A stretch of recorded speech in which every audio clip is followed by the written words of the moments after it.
and welcome to 1,000 Women, 1,000 Ways.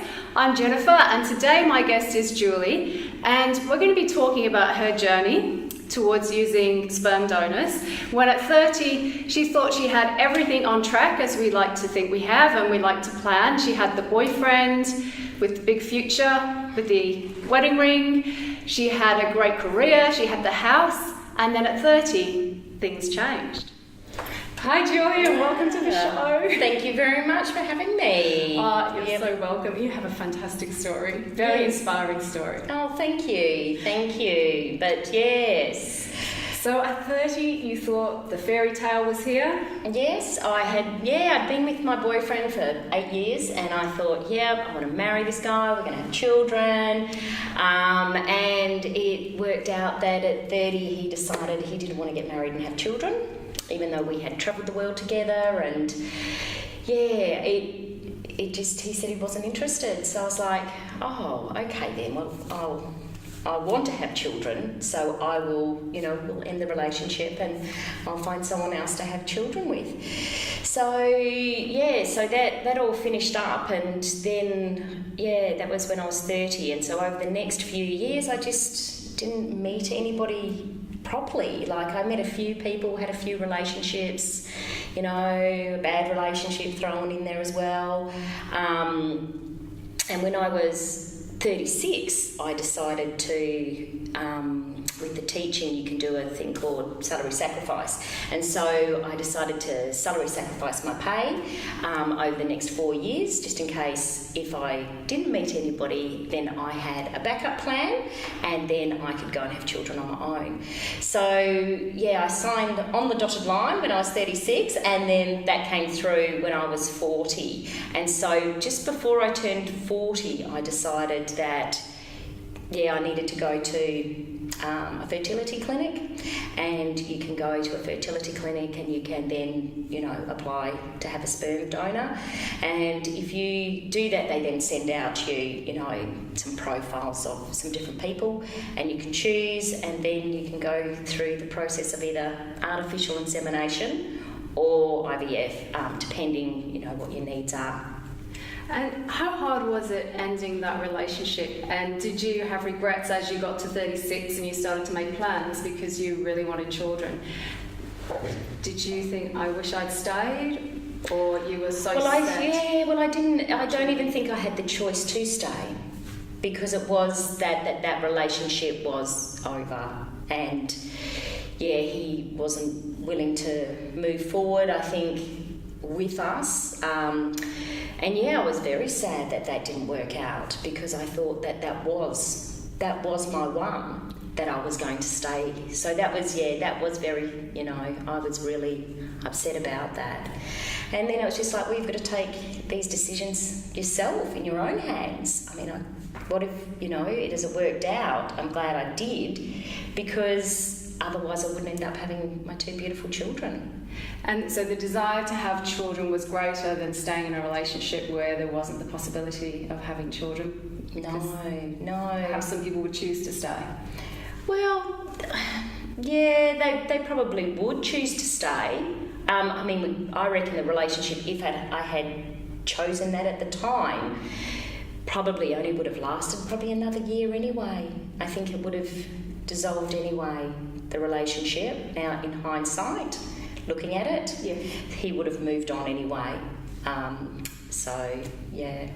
So this is all new to me. I haven't done any research because I haven't had to go down this path. But how do you even begin to know where to go to, or what is a good fertility clinic, or how do you go about looking at all of that?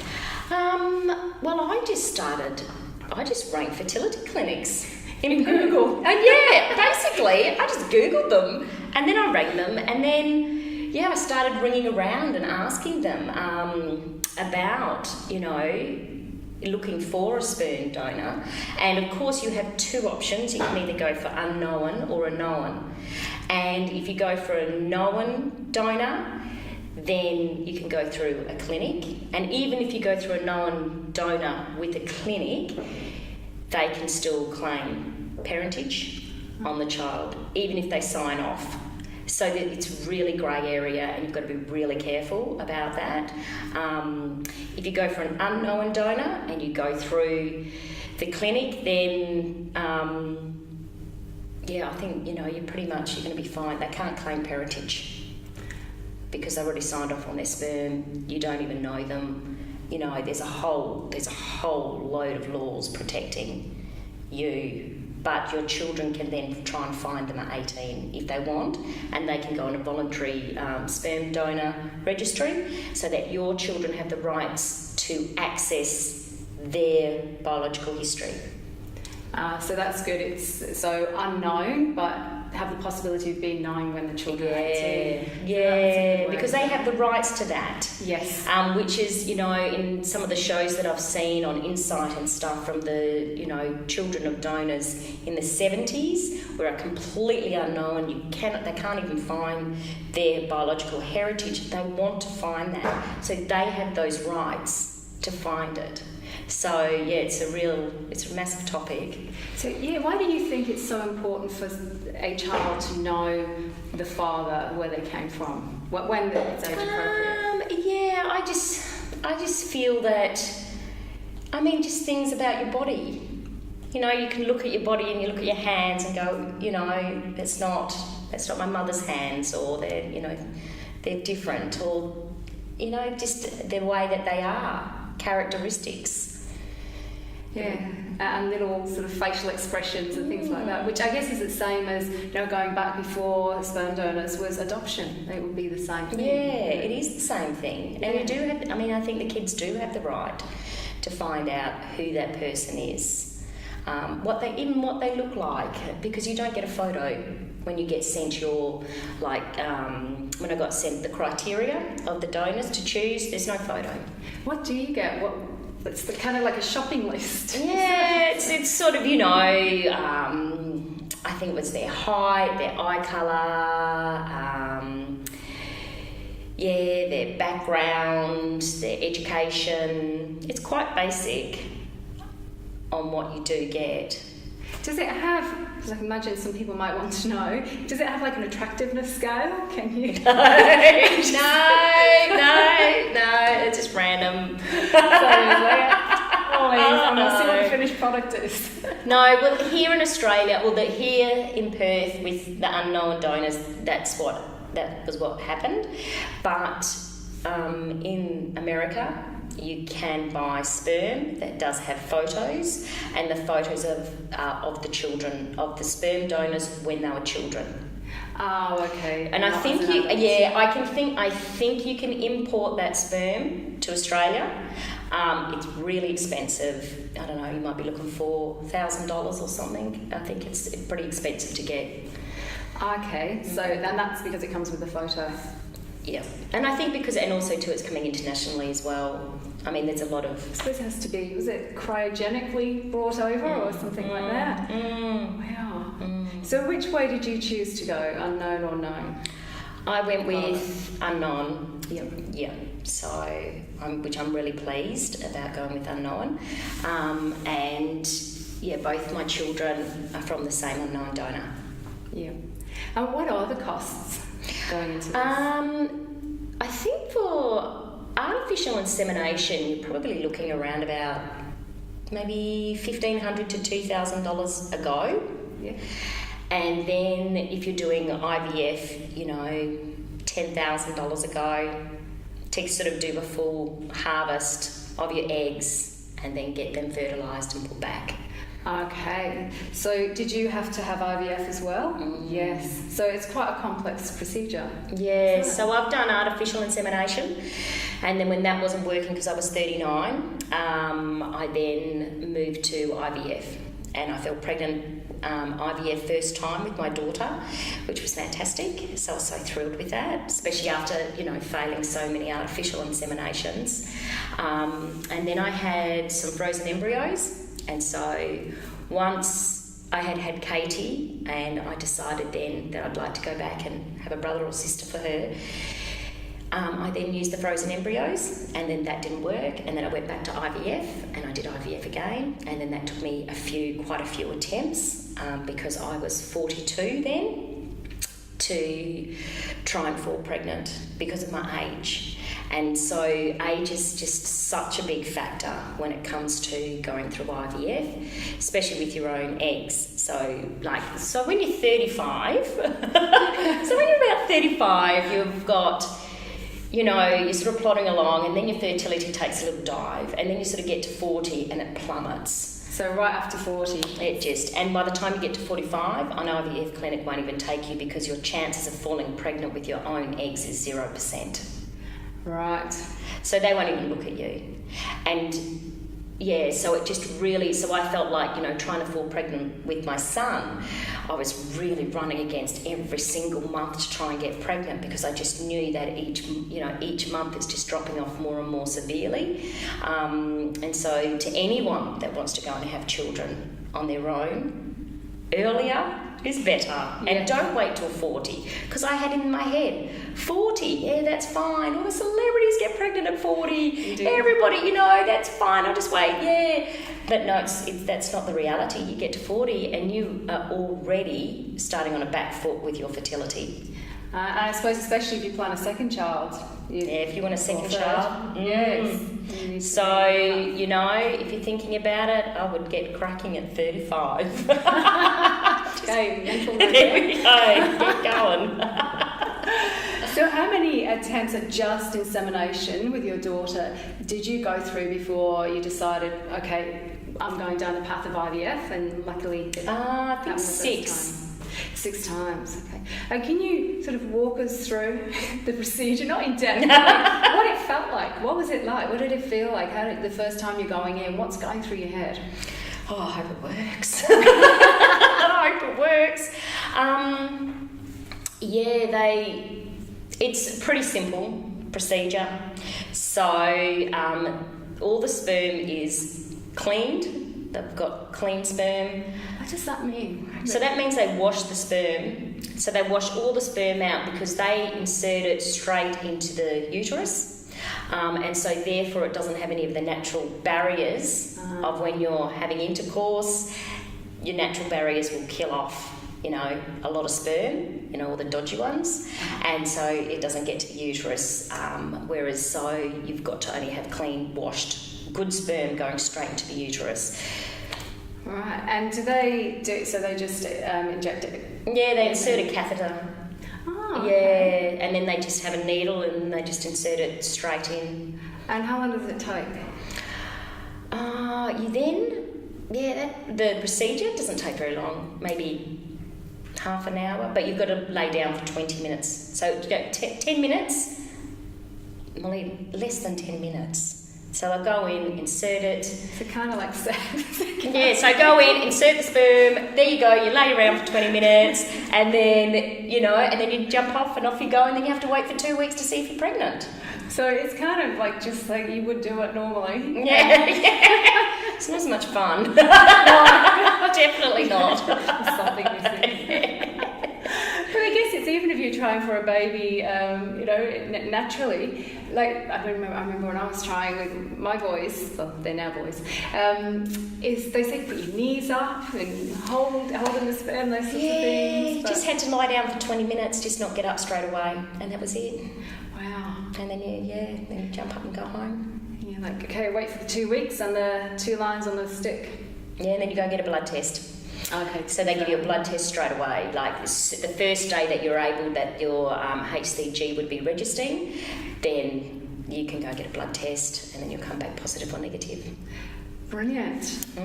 Oh, it was like you're so joyful. It's like it was so exciting for you, the process. Was it? Well, it's really, really hard. It's really hard, and because you put so much hope into it, and then when you come back and you're not pregnant, you're like, and it is expensive. So each time you go, it's expensive, and you're like, got to go again. And then say if you have a month that, you'd have blood tests starting for the first day of your period, and then they clock every single hormone change in your body, and then they know exactly when to put the sperm in. And so then they can say, they start blood tests on the 8th day, that's right. So day 1, you have your period. On the 8th day, you start having blood tests. And so then they start to see, you know, what your hormones are doing, and then when you're ready and when you've ovulated and when ovulation's going to happen, and then they time it. So some months, like 1 month, I went to go and get my blood test. They ran me on day 8 to tell me my results or my numbers. Sorry, the month has bust. You've already ovulated. I had an early ovulation, so my month had gone. And you're like, oh, damn, now I've got to wait another month. Yeah. So for each month, if something goes wrong, you've got to then you've got to wait again. And each month is very precious because then you're moving towards 41, 42. You've got time. Time is just marching on. It doesn't stop.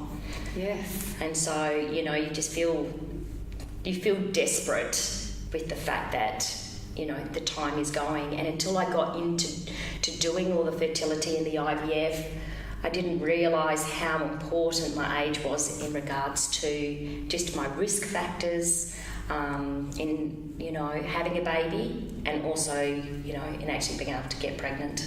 And I think I'm very, very lucky to have 2. Yeah, from what you're telling me now, yes, and it was meant to be. Yeah. So how long from the day you decided to go into the sperm bank did it take to fall pregnant with your daughter? I started the process when I was 39, early on, and when did I fall pregnant? Because you by the time you start ringing around, then you've got to make an appointment with the coordinator. Now that takes a month, and then you've got to, you know, make an appointment with the nurse, and that's 2 weeks later, and then you've got to make, you know, appointment with the doctor as well, and he's got to sign you off, and everybody's got to sign you off. Then there's a waiting list for sperm. You can't walk in, and this is the biggest thing that I can stress to anyone, is you cannot walk in and just get sperm. It's not going to happen. So the biggest thing is, I was really lucky. I started the process earlier than when I wanted to do it, because I knew there was a little bit of a waiting list. I think I waited 8 months. Really? Oh, okay. Apparently, at the moment, there's this waiting list for 2 years. A 2-year waiting list. So if you're thinking about doing it and you go, oh, I'm 40, I need to go and do it, you've got to wait 2 years to get sperm.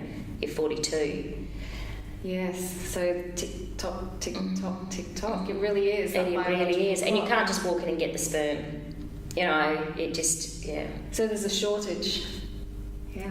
Did it ever cross your mind to say, right, I'm going to go out with my friends and I'm just going to go to a club or a bar and go, yeah, he's looking good? No, because 2 factors. One is that, what if you get the timing wrong? Anyway, I mean, I did all those artificial inseminations and they were timed to the absolute hour, because the clinic times everything with your hormones, and even then I wasn't falling pregnant. And secondly, I would not risk my own health for unsafe sex. Yeah, so that's the bottom line, is it is unsafe sex. It's unsafe sex with someone that you don't even know, and then there is no amount of money that can, you know, safeguard you. You know, I'd rather pay all the money Yes. that I have paid out than go and have unsafe sex. Yes. At all. And did you find through the process it was like, well, how was it mentally? And there would have been challenges as well along the way? Yeah, oh gosh, yeah. I think it was easier the first time because I fell pregnant with the IVF the first time with Katie. The second time when I was going with Toby, you know, they harvest your eggs, they tell you how many eggs you've got, and then once you've got so many eggs, so say they harvest 6 eggs, then they say, oh no, you know, you've only got 5 eggs that are viable, let's fertilise them. The next day they ring up again, you've only got 3 that are being fertilised, then you have to wait for those eggs to then turn into embryos. That takes 5 days. So each day you're ringing the embryologist, you're talking about how your eggs are going, how the embryos are going, are they surviving, sometimes they die. You know, that's every single day. It's daily. Daily you're clocking, you know, your hormones, your results, you're talking to people, and then you've got to go in, and then you get the embryo put in, and then you've got to wait the 2 weeks to get your results back to see if you're pregnant. The 2 weeks of waiting is just such a long time. It is so long, and to do it again and again, month after month, and nothing is happening. So it's a 24/7 process that you go through, and it sounds like there's not much headspace to think about anything else because it's something that you really want. And then does the stress or worry then kick in, thinking this isn't going to happen? Oh, absolutely, yeah, for sure. For some people, it doesn't. Yeah. Some people can't afford it, and some people they have to give up mentally as well. Yeah. Because that's also a very big factor. You know, if you're forking out thousands and thousands of dollars a month, each month, to try and fall pregnant, sometimes financially you just can't wear the cost. You run out of resources. You do. So being around others that have done the same thing, how do people finance it? Like if one of our viewers is watching it now saying, well, perhaps, obviously I need to think about this 2 years earlier now for what I'm saying. How are people financing it in general? Like remortgaging houses, working 2 jobs? I don't know, honestly. I don't know. I don't know. You don't talk money when you talk IVF. No. I don't know how other people I know of people that have had to give up because of financial reasons. Yeah. And yeah. So there's 18 months, 2 years between your two? There's 3. Oh, 3 years now. 3 years, yeah. Yeah, and that's because it took you a while to go on and have Toby. Yeah. So it did take me a little while to get Toby, but I think that he took me probably about 9 or 10 months to get him. Yeah, and I have met him, and he's absolutely gorgeous, and he's 16 months old now. But that's how we met, wasn't it? Yes, that's right. Yeah. So what happened once you had Toby? Going home, you've got 2 children now, you're self-supporting, and there isn't someone coming in to help you at the end of the day, or the newborns, you've got a newborn, and then you've got the toddler. How do you get through all of that? I think because when you're doing it by yourself, you're already mentally prepared that you are doing it by yourself. So it's not like you've had someone there that you're tag teaming with, and that they never were there anyway. Yeah. So it's different. Your mindset's very different, I think. And yes, it is very hard. And I think with like any mum, you just think, oh God, I thought it was hard with one child, but and then you go, oh, I'm glad I didn't know how hard it was with 2, because you would have never had the second one, especially that first couple of years. Yeah. But that's every mum. That's every mum. And then you just go, it's just great that you're naive. Yes, yeah, because like say you wouldn't go through childbirth the first time, probably. Yeah, it's just great. And so, and ignorance is bliss. And it is hard, but that's the only thing that I know. That's just the way that it's worked out for me. And what do you use to cope? Like your backup support structure, what do you have in place to help you? Well, I've got family and friends. They're amazing. They're very helpful. So I managed to get some time out there, which is great. And then once again, as the children are getting older. My daughter's at kindy now, so that's great. And Toby's, he's gotten a bit bigger now, and so he gets to go to daycare 1 day a week. So, your time does sort of end up freeing up a little bit, which is great. Bit of breathing space. Yes! After everything you went through. Yeah, that's right. And a question about, cleaning the sperm was, your children are both healthy because of that process now? Well, my daughter has congenital heart disease, but that's random. Yeah. That could be, it's 1 in 100 that affects, children or babies that are born with heart disease, and hers is minor. So, it's not genital. I mean, genital.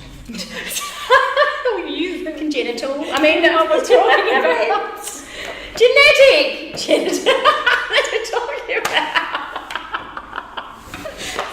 thing we... No, that's right, yeah. I mean, genetic. Okay. So that's, And your son yeah. was born healthily with no hereditary disease. No hereditary diseases. No, that's right. Oh, dear. No. So, what next for Julie? Well, I'm still on leave without pay as a teacher.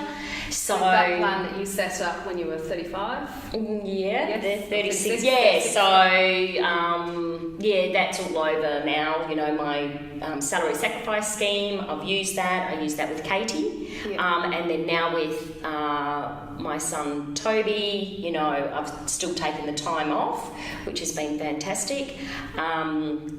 And I'll go back to work, I think in 2017, maybe a day a week. And I've, you know, got a couple of things in the pipeline at the moment. So I'm got a group called Mumpreneurs WA. Yes, which we are currently just really forming at the moment, and we connect and support and train women in business. And we specialise in getting small businesses, which mums are running, that they can come along with their children to be able to network, and they can bring their children to be able to get trained as well, which is just really important, because I think, you know, sometimes even if you've got your child in daycare, you need to use those days to actually make money rather than just training. So if you can bring your kids along to your training, I think that's really good. We're currently looking for sponsorship, so you know that's moving forward at the moment is where we're at with what I'm doing. Yeah. You sound like a real powerhouse. You've got these two very young children, and then you've created a business which you run from home, which is, you know, becoming successful and gathering momentum. And I think there is a great need for that, for mums to be able to be supported with their at-home businesses and to be able to bring the children along without having to choose. Yeah. You know, make that choice. There's so many I see so many great business networking opportunities, and, you know, that I get invited to, or great trainings that are going on around the city. I mean, there's just so many wonderful things, but I can't go. You know, I can't go to them because I can't take my kids, and I have worked so hard to get my children, and especially because Toby is still small, I don't want to put him into daycare just to be able to go to the, you know, these opportunities. So with the Mumpreneurs, it's growing, more and more women are coming along now. It's just fantastic. So yeah, I think there's a real need that you can do it with your children as well, and not having to make those choices. And I love, like, your email is Julie in the making. Oh, right. I love that, because it just says the essence of exactly who you are, because it, you know, you don't let anything deter you. Like you make a plan, and you made a really good solid plan to be able to have these children. You know, you plan 5 years in advance, which is amazing. You know, you have that foresight, and now you're wanting to build a new career, and you've started that, and it has great potential to move forward. So, you know, you're very inspiring. Thank you. Very, very inspiring. Thank you very much. So, would you share with our viewers 3 things that you have drawn on or found within you as you've gone along this journey that you held on to, or that you triumphed and found? I suppose that, gosh, I think, really going and having a couple of kids on your own is actually a big thing. It is a big thing, but, you know, you can do it. Yes. And it is achievable. And, you know, just, do it anyway. Give it a go. And, So give it a go and never give up. Never give up, determination. Never give up. Never give up until you feel you're ready. Until it's had its use by date come up. Yes. And sometimes, that happens. It's like, that's over with now, and now this is the next chapter. Yes. And so, until you feel ready that that's where you're at, then you move forward. And how do you know? I guess some people are really good at knowing their guidance system of when something which is used by a date, and some of them maybe not so in tune with it. What's your barometer on that? Do you know? I don't know. I think mine's different. Sometimes it's good. Yeah. Sometimes it's not so good. Yeah, I don't know. I just suppose, going with, once again, it's just all back to your instinct, isn't it? How you're feeling, how happy are you, your happiness level. Like if gauging on, is this making me happy? Does it give me joy? If it's not, then you need to move it. Yeah. So joy or not, up, down. Yeah. And sometimes it's finding the balance in the middle, isn't it? And sometimes you can get, you can forget that because it's, life is so busy and we get so caught up. But bringing it back down to basics, and a couple of months ago I was like, right, I need to step back again. I need to really focus and think about, is this bringing me joy? Am I happy? I need to balance this, as we all do with mums. Just trying to get that work-life balance. And so on a scale of 1 to 10, where's the happy? Where's the happy? Where's the happy for Julia? 1 to 10. I feel I'm, quite happy at the moment. Yes. I've been giving myself about an 8. Yeah. Which I'm really, because a few months ago, I think I was getting overwhelmed by other things. And then I'm like, right, pull back. Stop. It's okay. So it's knowing when to pull back as well, isn't it? And it's okay to pull back. Yes. It's okay to pull back. It's okay to stop. It's okay to go, no more. I'll need to reassess, and then I can move forward with what I want to do.